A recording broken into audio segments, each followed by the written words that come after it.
right, so we are recording this on April 18th, thinking that we would give you a somewhat of a real-time update because we didn't want you to think that when you're watching this video about Mono Lake, California, that we just went down to Mono Lake because we really believe in the stay-at-home thing.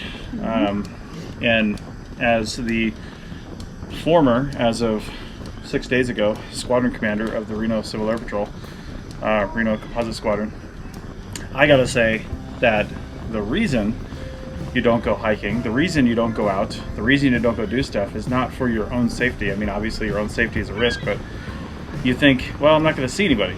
But the reason is emergency services personnel will be called out to find you when you break down, when you get hurt, something like that.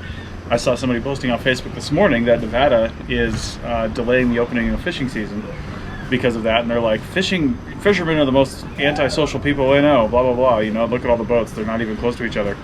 It's not for them, it's for the people who have to issue the fishing license, it's for the rangers that have to be out there making sure you're safe, making sure you're doing what you're supposed to be doing. They don't have a choice just because you want to fish. So that's why we're doing this. So yeah, I mean, that's been our life, is we're trying to not even go to like grocery shopping or really do anything. Like we were talking today, when's the last time I put gas in the truck? Like it's been a month ago? Since like late March. 5 weeks? Yeah, so anyway, it's a different and interesting time to be alive, for sure, but we're both kind of like built for this life though, because I can like knit literally all day, every day. Yeah. And when I'm not knitting, I'm reading. So like, there's life. Yeah. And you could be in front of your computers all day and be totally happy about it. I could. I've got a lot of work to do. I'm actually liking the whole work from home thing because even though my commute to my office and my voluntary office, I mean, it's not even like an office I have to go to. I went there because, you know, I liked working from home, but it was so actually socially isolating because when Rachel had a job, she was just working, you know, she would leave at 7, 8 o'clock in the morning, depending on when she was working, and come home 4 or 5 o'clock a day. And so when we moved downtown, I got this office space in a co-working facility, and then have just stayed there the last couple of years. But now that she's quit her job, and she did that about a month, almost exactly a month before all this went down, but we never really had a chance to experience it because we went on some trips. We had to do an archaeology project, the last video you saw, and we had to just do some things that really didn't make us think like anything had changed. And then all this went down, and now I just walk down the hall to my office in the morning. I don't have to, if I want to do a workout in the middle of the day, I could do that. Like I said, I'm only 5 minutes away, but I have the vehicle all day long, or I bike in, which takes an hour out of my day just from the 20-25 minutes it takes to get there, lock the bike up, get upstairs.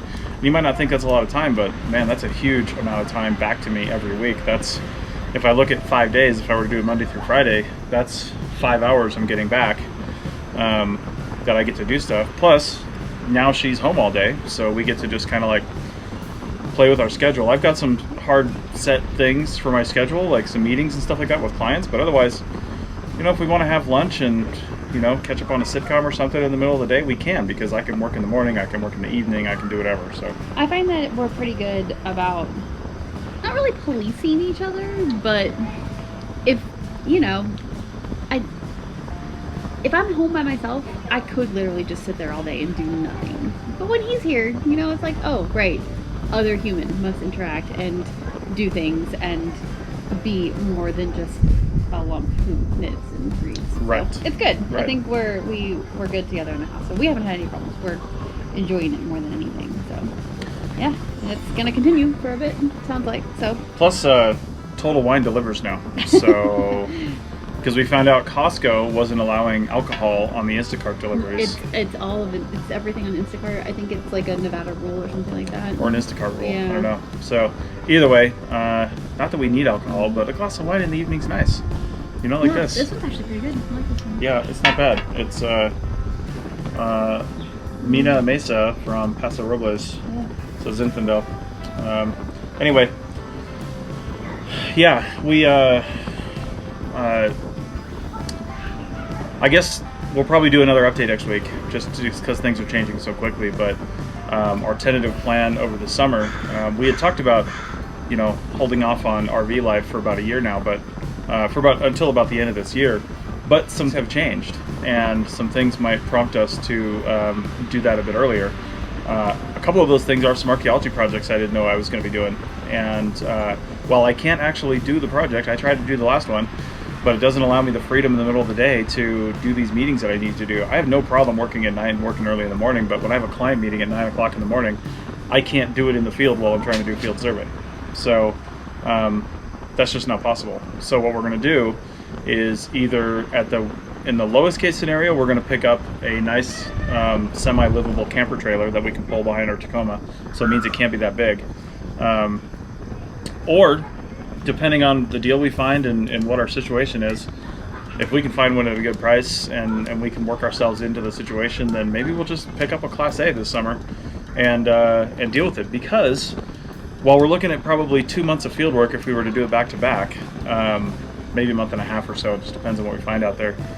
After that, we might drive across the country and possibly go to see her family in North Carolina. Her sister-in-law's having another baby. We're probably going to fly back there anyway, and it would just be a good opportunity to stretch the legs on that thing and spend a little more time over there. So, and we'd probably take our time getting over. It's not like we'd have to slam it out. And then we'd probably do some trips while we were over there as well. My mom's birthday is in the end of September too. Oh, see, there you go. I'm not going to say what it is, but it's a big thing. Yeah. Well. So yeah, we will. We'll just see how that goes, and then her whole family might be coming back out here for Thanksgiving, so we'd have to be back over this way anyway. So I don't know, maybe just a full summer of RVing and then store it over the winter or something, and then maybe pick up in the fall and pick up for good. Who knows? But that's possibly on the slate for us. Yeah, lots of options. Not committing to anything just yet. No, just of course not. Thinking about things and figuring it out. So, the biggest thing with the archaeology project is for me to be on site. Of course, I don't need to be. I can hire a good crew. Rachel will be on that crew. I can hire a good crew to do the project, but I'm in charge of the project ultimately and legally. So I need to make sure logistics are being handled appropriately. The project is staying on schedule. I can do some of the digital paperwork at the end of the day, making sure things are on track. But I just can't be out there. And since I would need to be on site because I'm the permit holder, then basically camping on site or me just being on site is going to be a necessity if we're going to make this work. So the easiest and most comfortable way for me to do that, of course, is to have some sort of livable space where we just have it out there. I mean, I could just sit in the truck all day and we go back to a hotel room, but then we're blowing, $50 to $100 a day on a hotel room. We don't really need to. I'd rather put that towards something that's more of an investment. yeah, agreed. Yeah. Even a camper trailer. I mean, of course we buy a used one, I'm sure, because we're not going to keep it forever. And those things drop in value so quickly.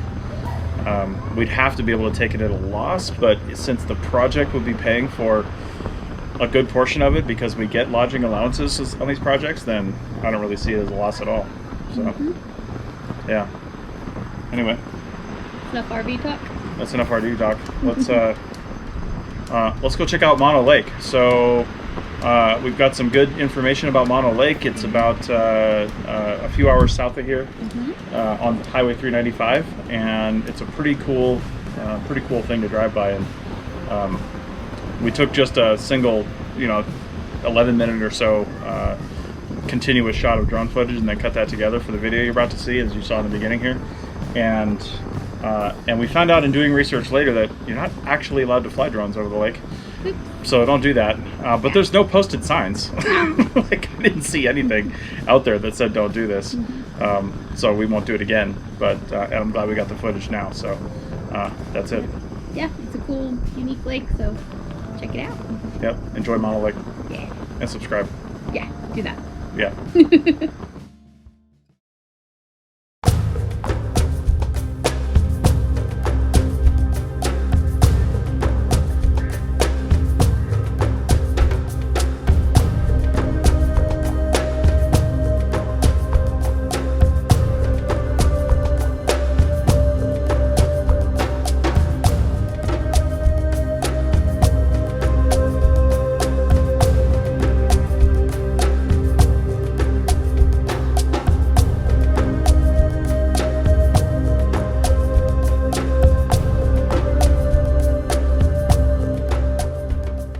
Lake is located in central eastern California, just off of Highway 395. Located in a basin, it has no outlet to the ocean, causing the water to have high salt levels. If you're brave enough to take a swim in the brilliant green waters, you'll be incredibly buoyant, more so than even the ocean. Mono comes from Monokai, which is the name used by the local Native American populations to refer to all the tribes that lived on both the east and west sides of the Sierra Nevada. The indigenous people are called the Kutsadika'a, which is part of the Northern Paiute tribe. One of the most striking parts of Mono Lake is the tufa towers that rise above the surface. Tufa is a type of limestone made of calcium deposits that are formed by spring water bubbling up onto the floor of the lake bed over many years. As the lake levels have dropped over the years, the towers have been exposed. To see an even more extreme example of this, be sure and check out our video next week where we explore the Trona Pinnacles. The intense salinity levels in the lake mean that there are no fish native to the lake. Instead, the lake is populated by tiny, thumbnail-sized brine shrimp, a staple food source for birds in the area.